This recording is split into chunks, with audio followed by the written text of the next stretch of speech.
गर्मी में तो अमीर बहन लाई एसी और फ्रिज। सॉरी सॉरी महक, आज फिर मैं आने में लेट हो गया। क्या करूं, घर में इतने सारे काम होते हैं ना।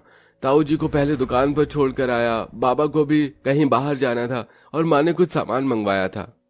कोई बात नहीं अमन, मैं समझती हूँ, लेकिन देखना, शादी के बाद मैं तुम्हारी सारी जिम्मेदारी बांट लूंगी। महक, तुम अच्छी तरह से जानती हो, मेरे परिवार में 3-4 नहीं बल्कि 10-12 लोग हैं। ऊपर से हम लोग एक छोटे से घर में रहते हैं। इतनी गरीबी और बड़े परिवार में तुम कैसे रहोगी? जहाँ प्यार होता है ना, वहाँ पर पैसा नहीं देखा जाता। तो फिक्र मत करो, मुझे कोई भी तकलीफ नहीं होगी। महक एक अच्छी खासी मिडिल क्लास फैमिली से थी, वहीं अमन एक गरीब परिवार से था। साथ ही साथ अमन का परिवार काफी ज्यादा बड़ा भी था।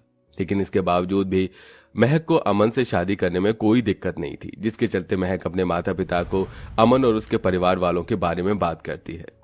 महक बेटा, तुम इतने बड़े परिवार वालों के साथ एडजस्ट कैसे करोगी? बिल्कुल ठीक कह रही हैं तुम्हारी माँ। और तो और उनकी फाइनेंशियल कंडीशन भी इतनी अच्छी नहीं है। माँ पापा, मैं अमन से बहुत प्यार करती हूँ और मैं सिर्फ उसी से ही शादी करूंगी। अब देखना, शादी के बाद भी मैं ऐसे ही खुश रहूंगी। अपनी बेटी की खुशी के आगे अश्विनी और अमर इस शादी के लिए मान जाते हैं, जिसके बाद दोनों मिलकर धूमधाम से अपनी बेटी की शादी करते हैं।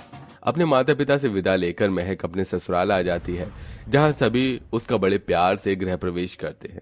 सारी रस्में होती हैं और सबके सोने का वक्त होता है। माँ जी, क्या पूरा परिवार साथ में ही सोएगा? हाँ बहू, गर्मी का वक्त है ना, तो कोई बाहर भी नहीं सो सकता है। ऊपर से एक ही पंखा है। अपनी सास संगीता की बात सुन महक और कुछ नहीं कहती, जिसके बाद कमरे में जहां एक तरफ सारे मर्द सोते हैं, वहीं दूसरी तरफ सारी औरतें। इतने बड़े परिवार के साथ एक छोटे से कमरे में रहना और एक मामूली पंखे की हवा के नीचे सोना महक के लिए आसान नहीं था, जिसके चलते थोड़ी देर में महक को घुटन शुरू हो जाती है और महक बाहर आकर उल्टी कर देती है, जिसे देख अमन उसके पीछे जाता है। महक, तुम ठीक तो हो ना? मैं जानता था तुम्हारी ऐसी ही हालत होगी। मुझे माफ कर देना महक। इसमें तुम्हारी क्या गलती?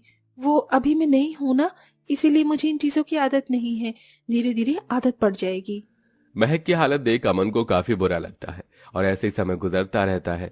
गर्मी में इतने बड़े परिवार में रहने की वजह से महक को कोई ना कोई परेशानी होती ही रहती थी। अरे बहू, मेरे लिए थोड़ा सा दलिया बना दे। पेट खराब सा हो रहा है, खाना नहीं खाऊंगा मैं। और भाभी, मेरे लिए आपस खिचड़ी बना देना। बड़ा परिवार होने की वजह से सबकी फरमाइशों का खाना महक को बनाना पड़ता था, जिसके चलते बेचारी महक को आधे से ज्यादा दिन चूल्हे पर बैठकर खाना बनाना पड़ता था। इतनी गर्मी में चूल्हे पर खाना बनाना महक के लिए किसी मुश्किल इम्तिहान से कम नहीं था। चाची, आज हमें लंच में आप आलू की सब्जी और पराठा देना। चाची, आप सबसे पहले मुझे तैयार कर दो। देखो ना, मेरे बाल भी नहीं बने हैं। स्कूल के लिए हम लेट हो रहे हैं। सोनी और मोनू महक की जेठानी के बच्चे थे। महक की जेठानी की 2 साल पहले ही बीमारी के चलते मौत हो गई थी, जिसके चलते उसकी दोनों बच्चियों की जिम्मेदारी महक पर आ गई थी। बाप रे बाप, कितनी ज्यादा गर्मी है। इतनी गर्मी में भला कोई आंगन में कैसे कपड़े धो सकता है? कितने सारे कपड़े बचे हैं, अभी इनको धोने में 3-4 घंटे निकल जाएंगे। पता चला इतनी कड़ी धूप में 3-4 घंटे में मैं ही निपट गई। महक गर्मी में पसीना बहाते हुए आंगन में बैठकर धूप में कभी बर्तन तो कभी कपड़े धोती। जो महक गर्मी के मौसम में एसी से बाहर नहीं निकलती थी, वही अब बेचारी कभी धूप में बैठकर दिन भर कपड़े बर्तन धोती, वहीं गर्मी में चूल्हे पर खाना बनाती। चलो, आप जाकर काम निपटा मेरा।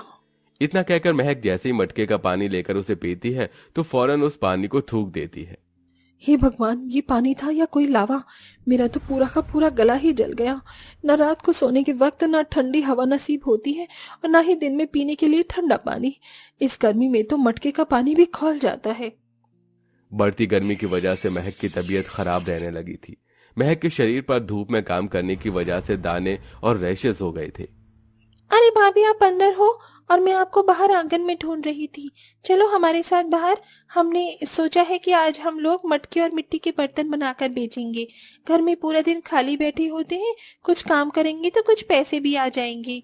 हे भगवान, ये दिन भर में गर्मी में मेरे लिए काम कम था क्या? अब जो एक काम और बढ़ गया। महक बाहर जाती है और अपने सास ससुर से मिट्टी के बर्तन और मटके बनाना सीखती है, जिसके बाद अब रोज महक घर की जिम्मेदारी के साथ साथ मिट्टी के बर्तन और मटके बनाती है और अपनी नंद के साथ रोज कड़ी धूप में ठेले पर बेचने के लिए जाती है। ना जाने मेरी बच्ची कैसी होगी, मुझे तो उसकी बहुत याद आती है। अश्विनी महक को याद करते हुए भावुक हो जाती है कि तभी उसके घर की डोरबेल बजती है। अश्विनी और अमर जैसे ही घर का दरवाजा खोलते हैं तो अपनी दोनों छोटी बेटियों दिया और रोशनी को अपने सामने पाते हैं, जिसे देख वो दोनों बहुत खुश हो जाते हैं। माँ पापा कैसे हैं आप? देखो हम पढ़ाई करके आ गई। मेरी बच्चियों कैसी हो? पता है हमने तुम्हें कितना याद किया। लेकिन हमसे ज्यादा याद नहीं किया होगा। वैसे महक दीदी कहाँ है? अरे हाँ, उनकी तो शादी हो गई ना, पढ़ाई की वजह से हम लोग शादी में नहीं आ पाए। आप जल्दी से उनके घर का एड्रेस दो, हम दोनों उनसे जाकर मिलते हैं। बेटा वो क्या है ना, महक अभी अपने पति के साथ बाहर घूमने के लिए गई है। जैसे ही वो आ जाएगी तो तुम दोनों जाकर उससे मिल लेना। अश्विनी अपने दोनों बेटियों से यह बात छुपा कर रखती है कि उसकी बहन ने एक गरीब घर में शादी की। वहीं दिया और रोशनी इसी आस में रहती हैं कि उसकी बहन ने एक अच्छे ससुराल में शादी की होगी, जहां वो एक अच्छी जिंदगी जी रही हैं। ऐसे ही एक हफ्ता गुजर जाता है। दिया और रोशनी शॉपिंग करने के लिए बाहर जाती हैं। शॉपिंग कर दिया और रोशनी घर आई रही होती हैं कि तभी उन्हें रास्ते पर एक मिट्टी के बर्तन बेचने वाला दिखाई देती है, जिसे देख दिया, अगर मैं गलत नहीं हूँ तो ये महक दीदी है ना? रोशनी, ये महक दीदी है। लेकिन ये महक दीदी ने अपनी क्या हालत बना ली है? माँ ने तो कहा था कि उन्होंने अमीर घर में शादी की है। दिया रोशनी कुछ समझ नहीं पाती, जिसके चलते वो सीधा घर जाकर इस बारे में अपने माता पिता से बात करते हैं। दोनों के पूछने पर अश्विनी और अमर से उन्हें सारी सच्चाई पता चलती है, जिसे सुनकर हमारी बहन इस तरह इतनी गरीबी में जी रही है और हमें भनक तक नहीं। दिया और रोशनी अपने माता पिता से महक के ससुराल का एड्रेस लेकर जाती हैं और दूर खड़ी होकर छुप कर देखती हैं कि कैसे उसकी बहन सुबह से शाम तक कड़ी धूप में कभी बर्तन धोती तो कभी कपड़े धोती, वहीं धूप में घूम घूम कर मटका बेचती। अपनी बहन को इस तरह देख रोशनी और दिया की आंखों में आंसू आ जाते हैं। दिन रात गर्मी में इतना काम करने की वजह से अब महक की तबीयत बहुत ज्यादा खराब रहने लगी थी। महक, मुझे माफ कर देना, मैं चाहकर भी तुम्हारे लिए कुछ नहीं कर पा रहा हूँ। दिन रात मेहनत करता हूँ कि एक छोटा कूलर या फ्रिज ले लूं, लेकिन अभी तक नहीं ले पाया। वहीं दूसरी तरफ रोशनी दिया से अब अपनी बहन की ऐसी हालत देखी नहीं जाती, जिसके चलते अगले दिन ही रोशनी और दिया एक ट्रक में सामान लिए महक की ससुराल पहुंचती है। महक जैसे ही अपनी दोनों बहनों को देखती है तो उसकी आंखों में खुशी के आंसू आ जाते हैं। रोशनी, दिया, कैसी हो मेरी बहनों? पता है मैंने तुम्हें कितना याद किया। हमने भी आपको बहुत याद किया। महक अपनी दोनों बहनों से बात कर ही रही होती है कि तभी उसकी नजर घर के बाहर खड़े ट्रक पर जाती है। रोशनी, दिया, ये ट्रक हमारे घर के बाहर क्या कर रहा है?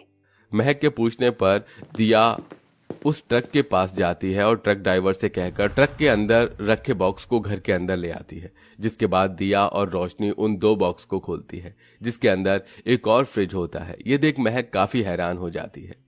ये देखिए, हम आपके और आपके परिवार वालों के लिए क्या लेकर आए हैं। एसी और कूलर। अब गर्मी में आपके पूरे परिवार को न ही तो सोना पड़ेगा और न ही किसी को ठंडे पानी के लिए तरसना पड़ेगा। लेकिन रोशनी, दिया, ये तुम दोनों क्यों लेकर आई हो? हम लोग ये नहीं रख सकते, इसे तुम वापस ले जाओ। दीदी, ऐसा मत कहो। ये देकर हम आप पर या आपके ससुराल वालों पर कोई एहसान नहीं कर रहे हैं।